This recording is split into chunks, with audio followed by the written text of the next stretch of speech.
Yes. So we are recording because quite a few cannot come, and then they will look at it afterwards. We begin again with Shantideva's invocation of Manjughosha. So that you can all recite along, I will share the screen. Ideally, eventually, you will know this by heart. I'll say it very slowly. Manjughosham namasyami yat prasadat matishubhe kalyana mitram vandeham yat prasadat chavardhate. I'll say it 2 more times. Manjughosham namasyami yat prasadat matishubhe kalyana mitram vandeham yat prasadat chavardhate. Manjughosham namasyami yat prasadat matishubhe kalyana mitram vandeham yat prasadat chavardhate. So welcome to the second session. My request to everybody is always to let go of their fear of Sanskrit. I think historically for thousands of years, people have just been afraid of it for no reason. It is very, very structured, very logical, very simple really. Much more simple than languages like French or Chinese for that matter. I've studied many languages and Sanskrit is very simple and straightforward. So I want to start by asking if somebody would like to dare or to try to suggest what case this could be. Manjughosham. You can just unmute yourself and... It looks like accusative. Yes, very good, exactly. Because it is the object of namasyami. Namasyami, as you will learn today, all verbs ending in ami means I. So namasyami means I pay homage, I bow to. And to whom do I bow? Manjughosham. So he is the object. And then would somebody like to try what is the case of prasadat? Ideally, you have the sheets with the cases in front of you that we had gone through last time. If you remember, buddhat was the ablative. So prasadat, I don't know why this keeps going so strange. It keeps becoming capital, but I think we just need to accept it. So, sorry, we go back to the first verse. So this is the ablative. And the ablative case, the fifth case, in Sanskrit expresses due to or because of something. If you look here, from whom or from what? It marks the source or the cause. We had the example, sadhaka bodhicittat nirvanam avapnoti, that the spiritual practitioner attains nirvana due to or from bodhicitta. So similarly here, we have prasadat, and prasada means grace. It's very interesting that very often in Buddhist studies, people say there is no idea of grace in Buddhism. I've heard this many times, but it's very strange because even in the invocation verses of Shantideva and many masters, the word grace is right there, prasada. So I always get I hope it's okay for all of you, if we do this in a humorous way always. I always get, like a little shock, sort of my hair stand on end when I hear such statements, because it's really just based on not knowing Sanskrit. Because anybody who would know Sanskrit would see it's right there in the verse, as you can see yourself, right? So it's the fifth case. Yat means whose. That, don't worry, that's a bit too far yet for your grammar knowledge, but I just want to give you some basic idea here. So prasadat, yat prasadat, by whose grace. So I pay homage to Manju Ghosha, by whose grace. And then, what do you think? What case is mati?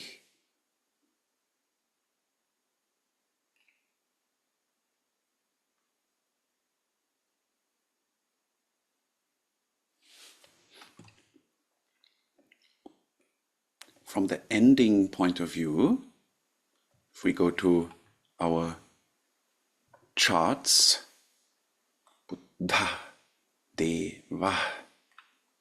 Today I will teach you how to read more charts. Like this chart you didn't have last time. I'll teach you how to read that. But here you can see the ah, when the sound, the ah is there, it is always the first case. It's always the subject. What or who? And mati, I have translated here as mind, like mana. One could also translate it as attitude, mental state, the mental condition. It's quite a flexible word. So I pay homage to Manju Ghosha, by whose grace the mind is in what or where? It is shubhe. Sorry, I'm going here because I read it in the Sanskrit, but shubhe. Is locative. Exactly, locative. In the shubha. Does anyone have a guess what shubha could be? Well, you see it here in the translation, but sometimes Tujum Lingpa and many great Dzogchen masters and Buddhist masters and other masters also, they end their dharmas with iti shubham or shubham bhuyat. Any idea? Of course, you see it right here in the translation, but still, it is good if it comes from you. Auspicious. Yes, the auspicious. It's right there. Right? Shubha means the auspicious. And then shubhe, as the gentleman said, is the locative. So it answers the question, where is something? It is in or on the auspicious. And this is how Sanskrit works. There is no further verb needed here. Because when there is no verb in an additional sentence, we just supply the word is. Yeah, you learn slowly how brilliant this is and how it allows us to make short statements and still understand them very clearly. So here we would supply the word asti. Asti means is, like est in Latin, to make it a bit more flexible. Can somebody tell me what is in Polish, for instance? I see that Tomasz is here.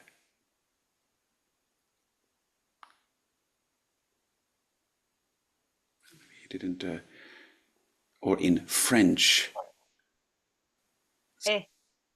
Right? So asti, you can see the connection, how close. Yeah, it is. EST. It's like EST. It's very close to ASTI. Exactly, right? So you can see how close these languages are related. And here, of course, this verse was composed by Shantideva approximately in the 7th century. So it's about 1,300 years old. But you will find 4,000-year-old verses in India where the same asti is there. Yeah, so you can see how ancient. So I pay homage to Manju Ghosha, by whose grace, or due to whose grace, the mind is on the auspicious. or in the auspicious. It's quite clear. And then Kalyana Mitram. So Kalyana Mitra is a Buddhist word for guru. It means the friend for Kalyana. Kalyana is again a synonym for auspiciousness, but I will explain to you in a moment what it really means. It's beautiful. But for now, Mitra means friend, and Kalyana Mitra is the friend for auspiciousness. It means the guru. But what case is it here?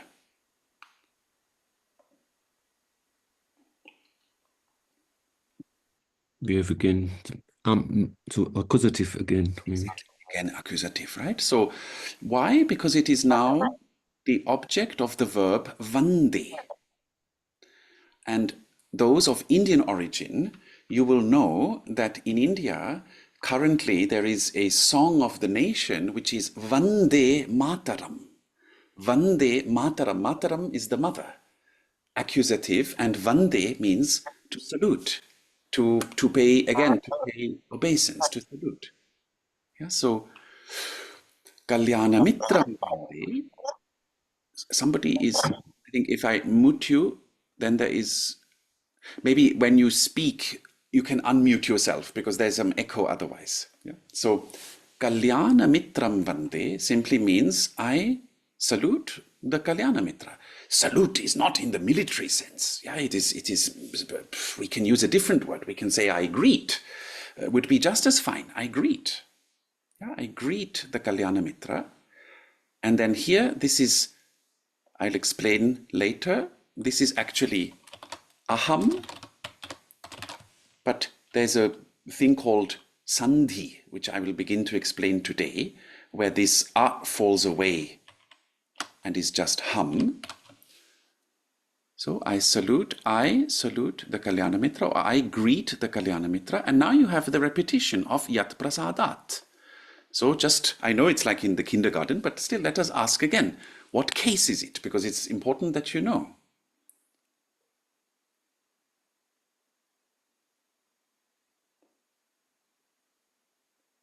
If you knew, Ablative. it's also ablative, exactly, ablative. By whose grace or due to whose grace? Cha means and as in the Latin, que, famously when Caesar was assassinated, he said to his son, to Brutus, he famously said, tu quoque. Tu is tvam in Sanskrit. Quoque is the cha, que, the cha. Tu quoque, fili, you too, son. So this is the same as que. Tvam cha, it would be in Sanskrit, right? And by whose grace? Or rather, and I salute the Guru, by whose grace vardhati, it grows or it increases. Now, we will soon conclude this verse, don't worry, and I know that not all of you are understanding everything. I know that, but that's the part of the learning process, yeah, is to hear something you don't understand, and then slowly you will begin to understand. So vardhate is the verb. It means it grows. What is the subject of this verb? If I ask what grows, what is the it that is being referred to? Then we need to ask, what is the nominative in this whole verse? So now I will show you, this is the accusative, yeah? This is the ablative. This is the nominative. This is the ablative. This is the accusative. This is a nominative because it refers to vande, aham. This is the ablative. The cha is not declined. And then this is the verb. So what do you think is the subject of this verb? Who grows or what grows?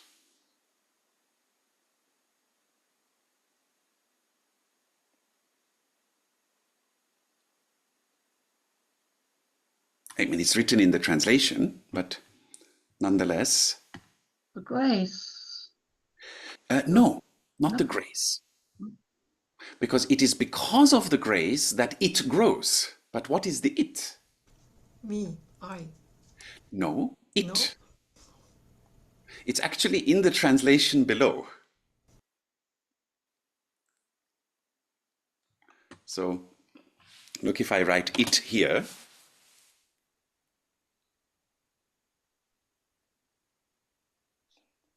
It should be.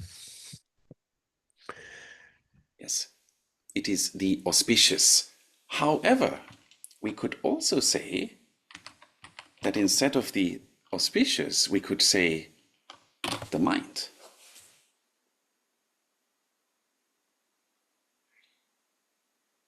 Manjukosham namasyami. I pay homage to Manjukosha, by whose grace the mind is in the auspicious. I greet the Guru, by whose grace it increases or it grows, means it progresses. In German, we would say es gedeiht. We have a beautiful word for that. Es gedeiht. Does anyone have an idea how to translate gedeiht into English?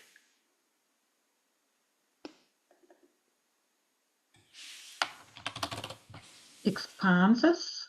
Expands, yeah. So here we have many meanings. Expands, increases, and then another translation is develops. These are all synonyms in Sanskrit. Vardhati, it has all these meanings. So, and I salute the Guru by whose grace it, the mind, grows, expands, increases, develops. So now you have seen quite a high level analysis of a verse. Now I'm going to liberate you from this high level and will take you back to the more kind of easy. We talked about various verbs a little bit last time. I gave you, where are they? Here. I gave you a list of useful verbs in the present tense, but I gave them to you only in the third person. Asti we already had. Bhavati, patati, vadati, gridati, jvalati, hasati, etc. What you haven't learned last time is how to say, instead of just he, she, it goes, how to say I go or you go. That's what I really want to teach you today. So this analysis of the verse was just to show you, to give you a little bit of a, like where we are going. That was, don't think if you didn't understand everything, don't think, oh dear, I will never learn that. Don't worry, you will. So now you see here, we have gacchati, to go, not only in the third person, gacchati, but also in the second person, which is you go, gacchasi, and then in the first person, I go, gacchami.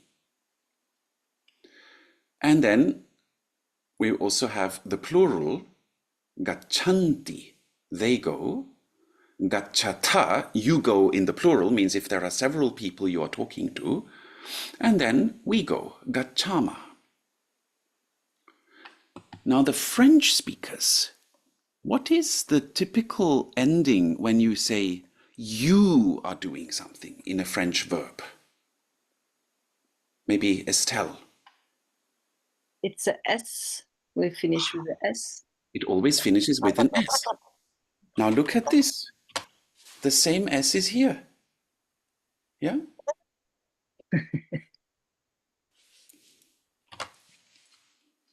So this is called Indo-European. Yeah, this is the old Indo-European S.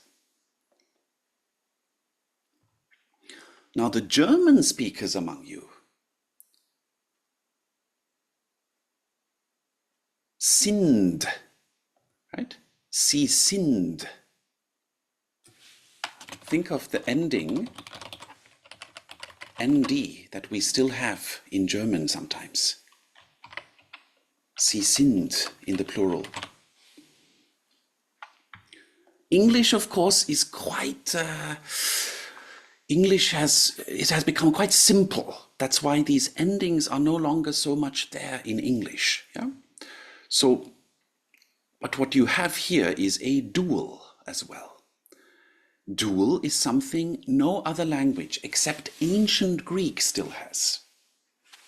Gacchataha means the two are going. Gacchataha means the two of you are going, and gacchavaha means the two of us are going. Why do you think Sanskrit, one of the oldest living languages or continuously used languages in the world, has a dual? Let us discuss this a bit. What could the reason be? I don't know about some of the Slavic languages. I only know the Indo-European, kind of more towards the Germanic and then Latin and Greek. Maybe Tomasz and others will correct me. Maybe Polish and Russian have a dual. I might be wrong. But Tomasz, do you still have a dual? I cannot hear you. I think you have to put a different microphone. Oh, Yes, now we yes. hear you. Okay. No, unfortunately, we don't have it anymore, Okay, so we probably miss it. right. So somebody suggests in the chat, the reason for a dual could be the eyes and the hands. Yeah, that's a very good idea. Very true. But there's one more idea. There's one more reason. The opposite of me. Very good. Exactly, Liz. The opposite of me is that there is another, and that's two. So for ancient human beings, it was quite intuitive that there is not just me and then many. Right? There is me, and then there is the other. Therefore, there are two. And then come the many. So for an ancient Sanskritist, it would be strange that we don't have a dual anymore. They would think, what happened? Did the relationship stop? So there's only me and then many? Right? So that's what they would think. And it's a very interesting point to contemplate. Yeah? So the dual. Now, eventually, my dears, I would love it if you learn these 9 words by heart. It is not a big thing. My son learned it in 2 minutes. Gacchati, gacchataha, gacchanti. Gacchasi, gacchataha, gacchata. Gacchami, gacchavaha, gacchamaha. And I will put it as a recording in the group, don't worry. Why by heart? Because if you know it by heart, you will recognize the word when you see it in a text or when you hear it in a text. Otherwise, you will have all the time, if you are trying to understand or to read a text, you'll all the time have to go to the charts when you see a verb. Let me ask you now. Has anyone heard the word gacchami in any context? Yes. Mostly in the Hinayana, the Theravada Buddhism, I heard very often. Yes, Buddham Sharanam Gacchami, isn't it? And then Buddham is the accusative. Sharanam is also the accusative, because you see, Sharanam means refuge, and it is a neuter word. Buddham Sharanam Gacchami simply means I go for refuge to the Buddha. But if you have never learned the ending Gacchami, and you hear the word or the sentence Buddham Sharanam Gacchami, you will have to take your PowerPoint presentation, which you have, and then you will have to go through it and you will have to see, oh my goodness, this gacchami, gaccha, it is a verb. Let me see what ending this verb is. And then you will see the ending ami. You will see it is the first person, so it means I go, right? So that, then you are like I'm saying this humorously, not arrogantly, then you're like an Indologist at the University of Zurich. They never learned this by heart. So then they go through their charts, and we Sanskritists, we just think, how is this possible? This person earns a salary of a banker, but doesn't know Gachami, right? So really, so that makes no sense. Yeah, that's why just learn it by heart. It is not a problem. And there are studies, I will also share this in the group if it's interesting for you. There's a study by an Italian academic that people who learn Sanskrit words by heart increase their memory power. It's not pseudoscience. It's a real study by an Italian academic on this. And it's something to do with the sound, something to do with neuroscience, of course. But it is in your benefit if you learn this by heart. Yeah, so I will demonstrate. Gacchati, gacchataha, gachanti. Gacchasi, gacchataha, gacchata. Gacchami, gacchavaha, gacchama. Now, one more interesting question. Why does Sanskrit begin with the third person when we recite this? Because every other language, even Latin, video, vides, videt, videmus, videtis, vidunt. You can still see videunt, videunt. You still see the endings are the same, right? In Latin. Amor, amas, amat, amamus, amatis, amunt. Amant, my goodness, my Latin. So the endings are still the same, but why does Latin begin here? And look at German. Ich gehe, du gehst, geht. Wir gehen, ihr geht, sie gehen. Why does everyone begin here, but Sanskrit begins here and ends with the first person?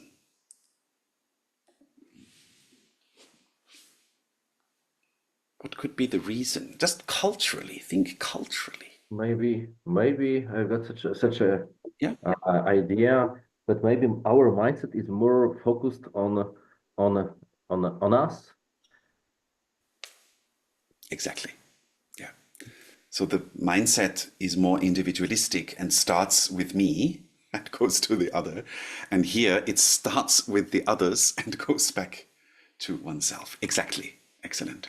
Yeah, so there's much to learn, right, in Sanskrit, not only grammar. Yeah, there's much to learn. So now, if you see, I have to share the screen. If you see now the verb list that you also have, and of course you will get this new version of the slide with all this updated information. If you now look at the verb list, bhavati, patati, vadati, kridati, jvalati, all these verbs are done exactly in the same way. Sometimes shrinoti is a bit different, but the endings are still the same. Shrinomi, for instance. Dadami, I give. So gacchami means I go. Dadami, I give. Pibami, I drink. Ichchami, I want. Pashyami, I see. Karomi is again like Shrinomi. Little different from the others, but very similar. Nrityami, I dance. Vasami, I dwell. Hasami, I laugh. Khadami, I eat. Dhavami, I run. Jvalami, I burn. Kridami, I play. Vadami, I speak. Patami, I fall or fly. Bhavami, I am or I become. And then avapnomi is again like Shrinomi and Karomi. Little different, but very similar. So here you see how you can already use all these words. This is not like French. Our poor children in Switzerland, they have to learn French. This is not like French, where it's every verb is different. No. This is all the same, yeah, in Sanskrit. That's why I cannot accept when somebody said Sanskrit is difficult. You just need to learn one verb, and then you know it for every verb. Yeah, so it's just really not difficult. So now, if you go to our word lists, you'll have all this today in your new version.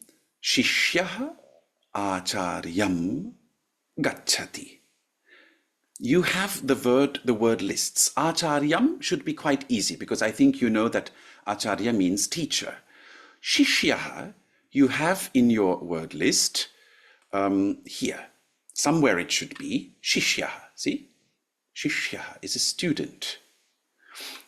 Very literally, it is somebody who is to be taught. So Sanskrit is very detailed. No word just means something. It always has a detailed explanation. So shish means to teach, and shishyaha is somebody who is to be taught. So therefore a student. Shishyaha acharyam gacchati. But we need to really be very precise now. What case? And I know this is the boring thing. The Sanskritists with their cases. Oh, but you see, the cases mean precision. If you are just guessing what the sentence means, if you're just guessing, that's not Sanskrit. Sanskrit is very precise. Yeah, so how do we do that? We mark the word with a number, the case. We mark it with the case. I'll show you.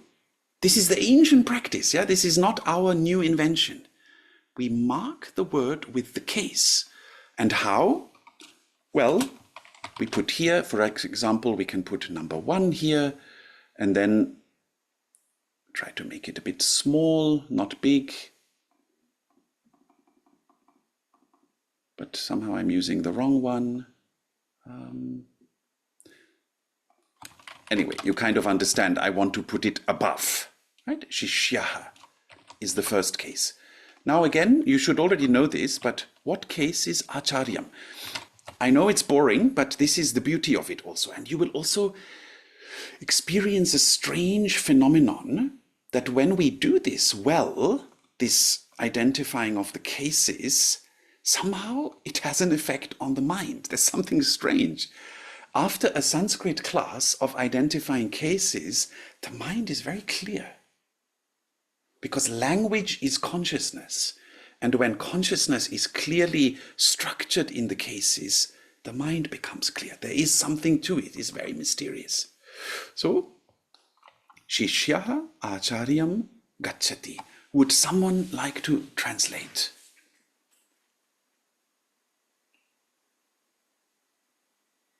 I will try it. Yes? I think student goes to the teacher. Exactly. Perfect. Then the next sentence, Shishyaha, is obviously the same case and the same word as before. I need to find some way to do this in a simpler way. But the next word is a word that you seemingly don't know. Shraddhaya. So when we don't know a word or we're not sure of a word, we have to think first, what case ending is it? And this is the new thing you are learning today. These are the charts. Buddha, Buddham, right? All that you have. Buddha, Buddha, Buddha, Buddham, Buddha, Buddhan, Buddhena, Buddhabhyam, Buddhehi, Buddhaya, Buddhabhyam, Buddhebhya, Buddhat, Buddhabhyam, Buddhebhya, Buddhasya, Buddhayoh, Buddhanam, Buddhe, Buddhayoh, Buddheshu. That you already learned last time. Not the dual and not the plural.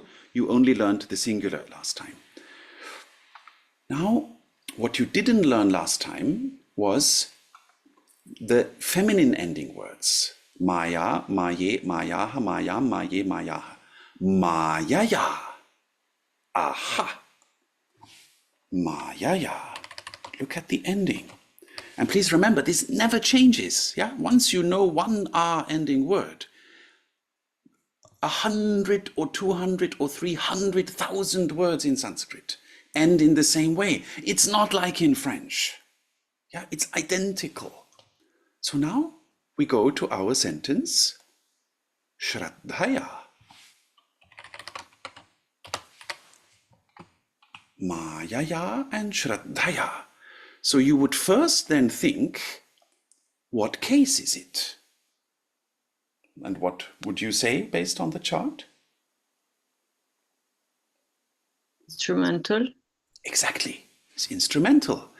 And if you know that Shraddhaya is instrumental, then you can find out what the word is. Faith. It means faith. But when I say the word, I mean first the Sanskrit word. And how do you do that? If Mayaya comes from Maya, then Shraddhaya comes from Shraddha. Shraddha, right? And then all we need to do is, I will never give you sentences here for which you don't have the words, yeah? You will always have the words. Then you go, aha, it is Shraddha in your list of words, and then you know it means faith. Is this clear? It's quite simple, really. Is it clear to everybody?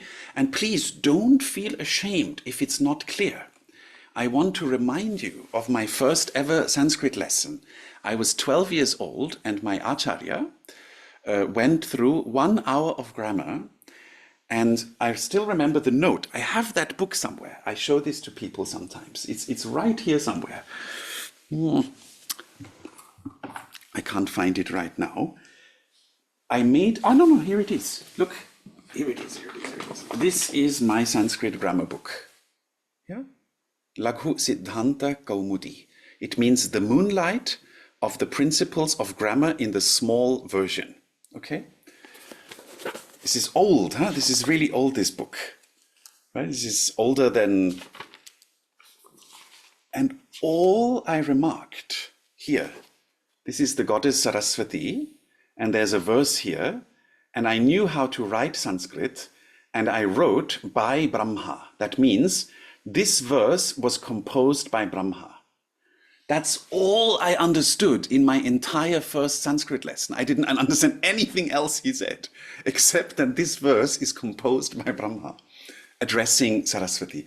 So please never feel ashamed, yeah, if you don't understand something. It makes no sense if you don't ask. So someone asks, how does one identify which word is feminine, masculine, and neuter? It's quite straightforward. It is not like in German. The Germans are crazy. The table is masculine, der Tisch, but the flower is feminine? What? Right? So German really, something went wrong in the German mind.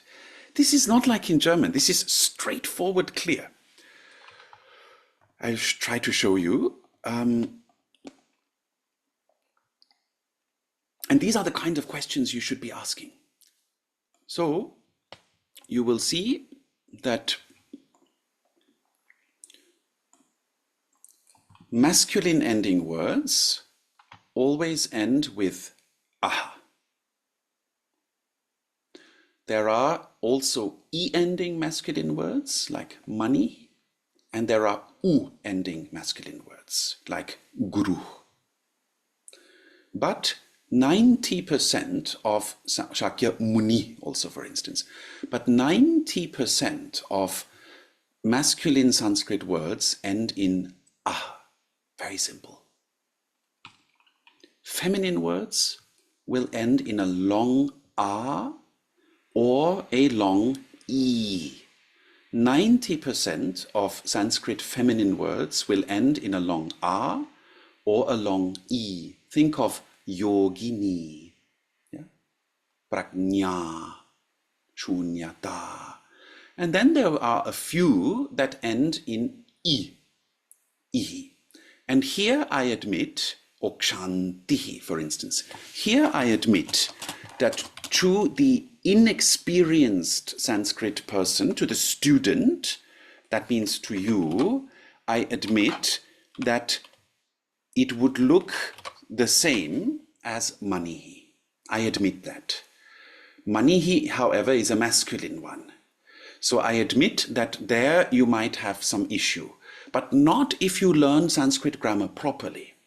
Because if you learn it properly, you will know that Kshantihi, Shaktihi, Bodhihi, the Dhi of Bodhi actually has an invisible Ti in it. You will learn, or you would know, Shantihi, that this is a suffix, Ti, and that this suffix always produces a feminine word. Yeah, you will know that. And therefore you will know automatically, this is a feminine E ending word. So it is not like in French where you somehow have to guess, or where you have to check the dictionary. So, but for you to feel relaxed, just remember for now this much. 90% of feminine Sanskrit words end in long R and long E. And then 90% of neuter Sanskrit words end in Nirvanam. Okay, karma is an exception, but dukkham, shilam, viryam, dhyanam, yanam, etc., etc. And then, of course, there are a few other words like karma that is also neuter, but because the word karma comes from the stem karman, and karman becomes karma in the first case. So this is an exception. Otherwise, this is what you can remember. And as a student for now, this is more than enough for you to understand that 90% of neuter words end in M, 90% of masculine words end in aha, and 90% of feminine words end in E and in A. Is that clear to the questioner? Okay, so we come back to our sentences. Shishya Shraddhaya Vadati. Now clearly you see that Vadati is a different verb. As long as you haven't learned your verbs yet, what would you do? You would go to the verb chart and you would find it here. Aha. It means he, she, it speaks. If you have learned your verbs, you will of course know that. And Shraddhaya is now which case? We have identified that it is the instrumental case of the word Shraddha, and that Shraddha means faith. But what does the word therefore mean? That I want to ask you. With faith. With faith, exactly. Very simple and clear cut. So, and now would somebody like to translate the whole sentence?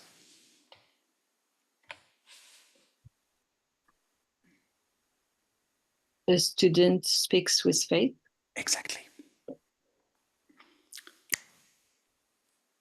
I want to ask the others who maybe are not speaking, is this clear to you? Or is it not clear to somebody? Because if there is somebody to whom it's not clear, so Marco says out of faith. Yes, absolutely. However, Marco, out of faith would be more of a cause, rather than a with. And Marco, if you paid close attention, which case do we use when the cause is being referred to? Do you remember?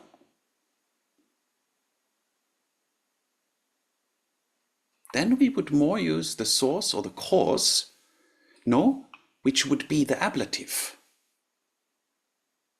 Whereas the instrumental is by whom and with what. Whereas the cause is from what, out of what, source or cause. And that would be a slightly different emphasis, isn't it? We would therefore then not say Shraddhaya, we would say Shraddhaya. It is faith that is causing him to ask, or is he asking or speaking with faith? Do you all see the slight difference in that? Yeah? Is he asking with faith, or is faith the cause that is making him ask? Is this difference clear to you? Yeah. So you see that why Nagarjuna, all the great masters, it's all Sanskrit, because Sanskrit has this detail, yeah, this distinction. Everything has causes and effects, and we have it in the language. Great. So, what does the student say with faith? He says, He Acharya. He is like a Ausrufe. It is like addressing somebody. Hey, like in English. But not hey, it is more he. It is kind of oh Acharya. And now you see here, Acharya has no case ending. That is why we call this the vocative. Addressing somebody, He Buddha. And those of you who read the Heart Sutra or other sutra literature in Sanskrit, you will now already recognize Ananda, Shariputra.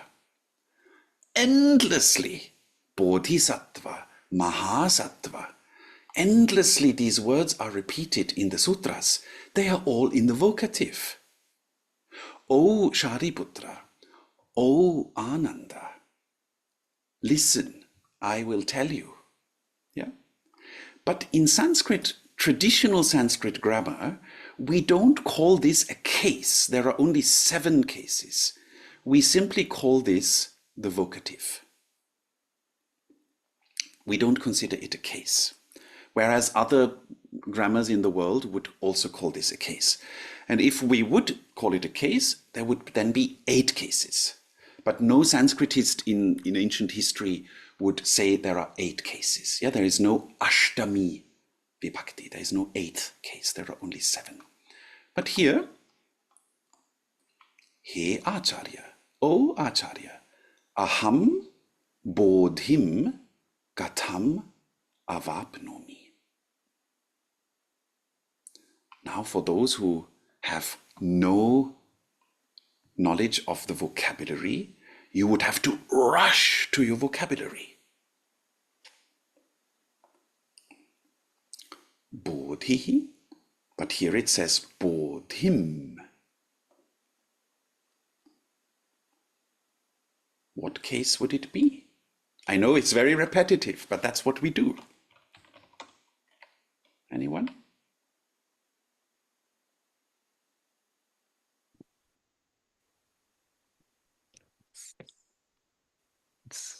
It's mostly when it's accusative. It has to be accusative, right? Because bodhi is the word, so it has to be accusative. The second case is the object. So it means enlightenment. Aham. We had aham. I told you aham in our Manjushri verse. Kalyana mitram vande aham. It means I. It is the source of the Latin word ego. Look how close. An H and a G are sometimes very close. Aham, ego. Yeah? Just think of eho, ego. Yeah? It's the same word, but not in the negative sense. It just means I. Ego, video in Latin means I see. Aham is the same word as ego. It is in fact the source also of the German word ich. The ich is the H of aham. Yeah? Ich. And in fact, it is the source of the English word I.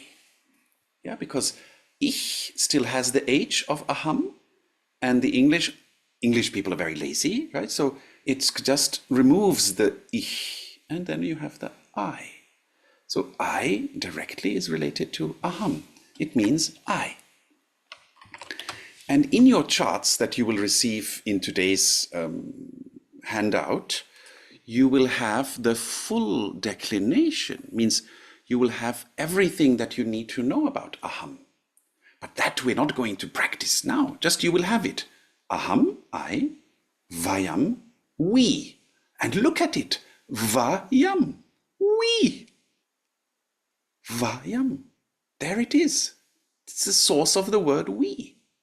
Vayam, we. Wir in German. Yeah. The accusative of it would be mam, ma, me in English. Me. Look how close, yeah? It's very important that you see these connections, okay? But for today, you only need to know aham means I. He Acharya, aham bodhim gatam avapnomi. Now gatam, this is a tricky one, because you might think it's an accusative because it ends in an M, or you might think it's a neuter word because it ends in an M. That is only because you wouldn't have looked at the list of question words. Question words in Sanskrit always begin with a K. There are many, many, many more. I'm only giving you 2 today. Even as English question words always or very often begin with a WH. Who, when, what, where. And German question words always begin with a W. Wo, wir, wann, wie, wann, wer. Latin question words always begin with a Q and a U, like the Sanskrit K. Quid, quomodo, qui. Right? So remember, all Sanskrit question words begin with a K. Gatam, gim, gena, etc., etc., etc. This list will become bigger and bigger, obviously. Yeah. So for now, just gatam, how. And then we had in the sentence the verb avapnomi. Those who have been paying close attention, you will see that the mi ending is not the same as the di ending.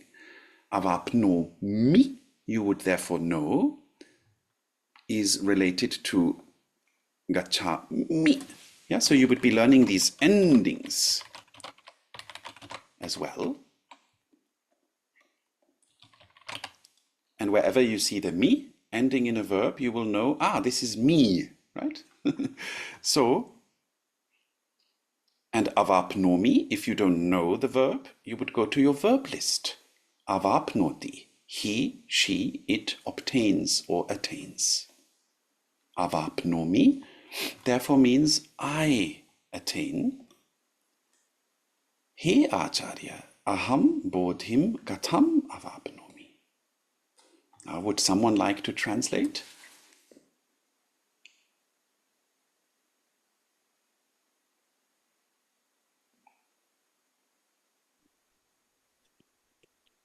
My teacher, how I obtain enlightenment. Exactly. How do I? Yeah. In English, we would say, how do I? Exactly. Excellent. And those who have forgotten from last time, you might be wondering about the sentence structure, right? Because it says, O teacher, I enlightenment how obtain. Now in English, we would say, how gatam, how do I attain enlightenment, right? Gatamaham avapnomi bodhim. And you might ask, can we also say it like that? Yes, that's the beauty of Sanskrit, because the cases are so clear. You can turn it around, no problem. Gatamaham avapnomi bodhim. He Acharya. Right? You can put him at the end, no problem. Gatamaham he Acharya avapnomi bodhim. Gatam bodhim avapnomi he Acharya aham. No problem. Just keep the he with the Acharya. That's good. Or you can remove the he also, because acharya just means teacher, but it's more polite to add the he. You can say, he acharya, aham bodhim avapnomi katham. Aham he acharya, bodhim avapnomi katham. Avapnomi katham aham he acharya bodhim. No problem. No problem whatsoever to change the sentence structure. And you will see this if you study the sutras, the Prajnaparamita sutras, which these Nagas revealed to Nagarjuna thousands of verses. It's incredible. The Ashta Sahasrika Prajnaparamita is 8,000 verses, and that's the small version. There's also a 60,000 verse one. And you know, scholars used to think, academics, as always, Western scholars, they always think, these Asians, they just exaggerate. So they used to say, oh, no, these are just stories, until they found it. And there it was, 60,000 verses. And if you look at those verses, the sentence structure is always upside down. It's just spontaneously flowing. So sometimes it'll be this way around, sometimes it'll be that way around. So that's why it's important that you understand this. Yeah. So we still have a few seconds or minutes. Acharya vadati. This should be very easy now. Because you understood Shishya vadati, then you should understand Acharya vadati.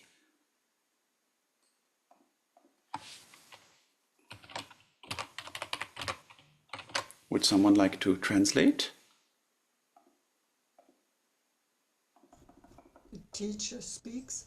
Exactly. And what does he say? Shunyata jnanena, or jnanena. And this is now, I will address this question of yours, Liz Chimilamo, which you put by email. But first, just the grammar. Shunyata jnanena. This is called a compound, ein Kompositum. German people have a lot of Komposita in German. Kindergarten, which is also in English, right? A garden for the children is called a Kindergarten.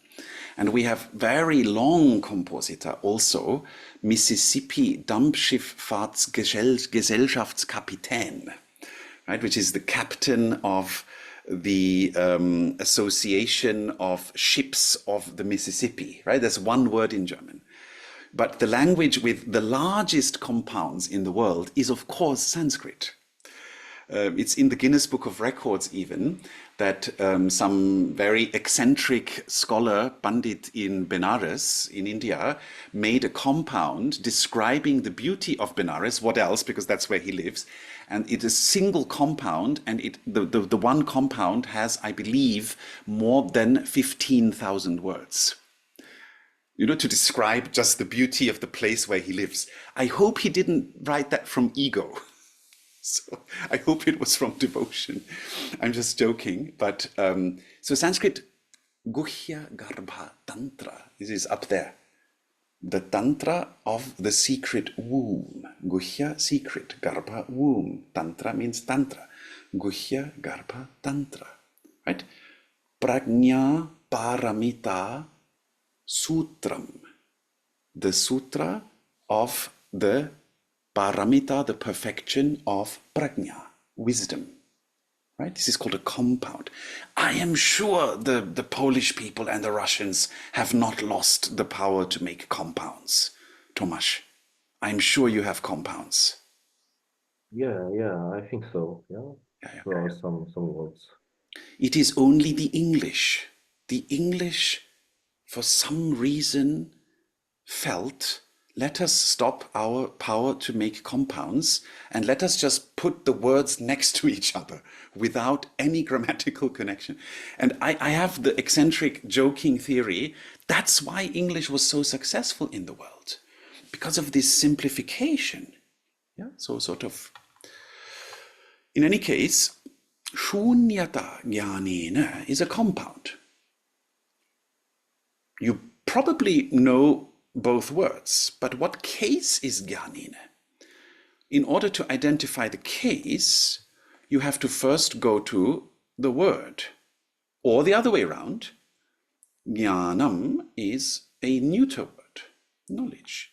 In your charts that you will receive today, you will have all the ways of how to have a neuter word, all the cases. Dukkham, jnanam is the same.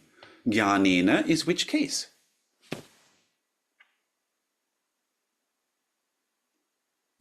Instrumental. Instrumental. It's the third case. And then shunyata jnanena obviously means what?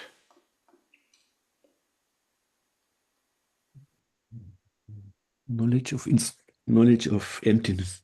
Yes, but then with the case, the third case, Ah ja, by knowledge of by the knowledge of emptiness. So the teacher says or speaks by the knowledge of emptiness. So the student goes to the teacher, the student speaks or says with faith, "O teacher, how do I attain enlightenment?" The teacher says, by the knowledge of emptiness. That's how Sanskrit works. Yeah, and the language, or what we have learned today, is not significantly less difficult than, for instance, the language you will find in the sutras. Really, I'm serious about that. It's not significantly less difficult. So if you open the sutras, if you knew the vocabulary of the sutras, like the Heart Sutra or whatever, if you knew the vocabulary, you would suddenly go, "Oh, there is the case, there's the case, there's the case, there's the case." And you would put it all together, and it's like you would start to understand 30%, 40% of it already, because it's not far away from what we've done. And now remember, this is your second Sanskrit class. Yeah, so that shows you it is an easy language, not a difficult one. Now, I promised you before finishing that I would tell you the special meaning of the word kalyana, so that you begin to also see how intricate Sanskrit is. We come back to the verse. You see, in English, the word auspicious, we just say auspicious. We don't think anymore. Where does the word come from? Auspices, the Latin, a sign. So auspicious is related to good signs. We just think in English, it just means auspicious. Or similarly, the word grace. We don't think that it comes from gratia, the Latin gratia, which is related actually to gratitude. But the Sanskrit prasada has, I'm not going to tell you the meaning of prasada, that's taking it far too far. It's like the prefix is pra, the root is sad. Sad means to sit. Yeah, the English word sit and sitzen is related to sad. And pra is related to pro in Greek. Pro, something proactive. Yeah, prasad. But I will not take you there. I want to explain to you kalyana. Because we have just simply translated Kalyana Mitra, or generally Indologists and so on, or Tibetologists, they will just say the auspicious friend. That's it, right? They will not tell you where the word friend comes from in Sanskrit, and they will not tell you where the word Kalyana comes from, right?